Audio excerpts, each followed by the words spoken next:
Alright guys, here's a part of the training that I was talking about that I don't know if it actually made it through, but we are going to set our fixture offset to the exact same height as the top material by doing a surfacing pass over the top of the material and then bringing the tool down to Z0 and setting our fixture offset. So that way any other tool changes will use that exact same surface height. So what we can see here is I measured, I've got a piece of plexi. I don't know what it is, if it's cast or whatever, but I got a piece of plexi in the machine. I measured it, wrote down my measurements, and I drew a box.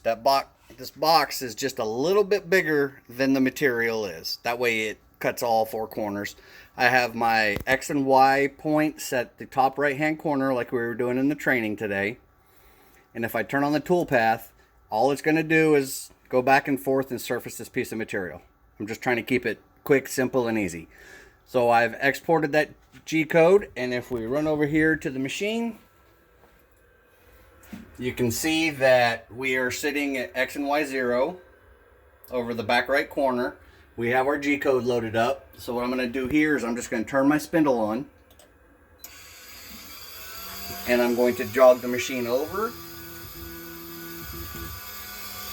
and in. So when I jog down, and I'm going to put it a really slow jog, so instead of 10% I'm going to go 3% and press enter. I'm just going to jog down until the tool cuts the material. Okay, so it's touching right there. So I am going to come up here at 0Z, so it's now sitting at Z0. I'm going to jog the tool up just so it's off the material. Over and back. You don't need to do this. I can just press cycle start right here. So all I'm going to do is go to control screen. I already got it loaded, and cycle start. And I was already test running this to make sure it would fit, so I screwed up, because if we look here, I didn't press rewind and we were already in the G code. So I'm going to press rewind, cycle start.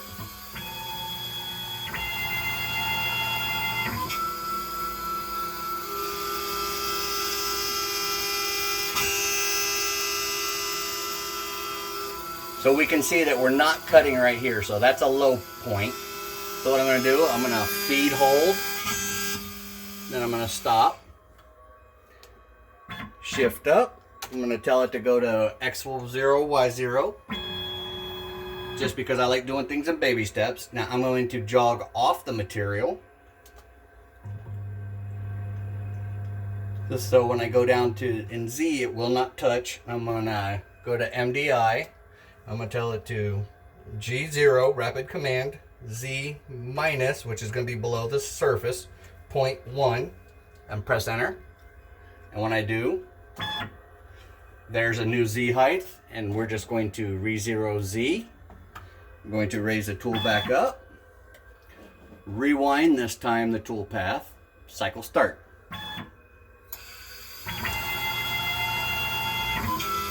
So now we're cutting all the way across the material, it looks like. We might have a little bit of a dip.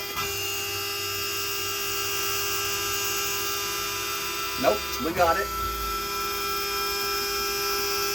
So I'm gonna pause the video right here and come back when this is done surfacing. Alright, so we're getting to the end of our program.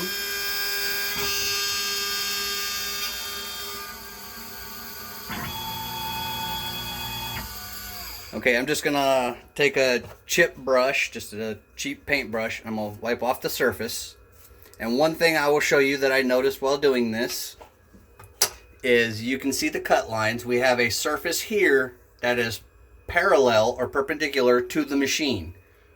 But you can see, hopefully you can see where it did not cut on this corner. Now it might be this cheap vise, or it could be that this material has warped and it's just a little lower there. So if that was the case, I would do the exact same thing again. Just lower it 0.1 and deck it off again. Wipe off my tool probe here. So in a perfect world, we've got this set up. Now we're ready to do a set fixture. So if we just turn on I'm going to turn the spindle on, just because we're going to set it back on top of this piece, and it's going to touch this when we tell it to go to Z0. So if I go tell it G0, Z0, okay, so we're there. I can turn my spindle off. So the flat part, or the flat edge of this end mill is now touching the piece of material, the top surface, and we have our X0 and Y0 set up. So we can go into tools and fixtures and set fixture.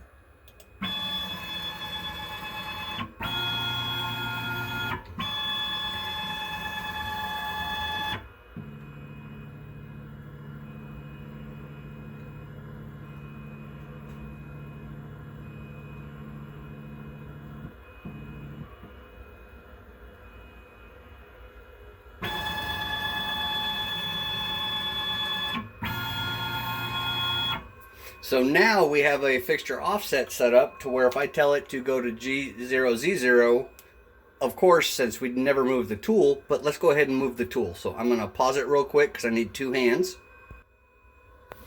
Okay, so here we can see that I pushed the tool up to simulate a tool change to a tool that's a whole lot shorter. So now all I have to do is probe it.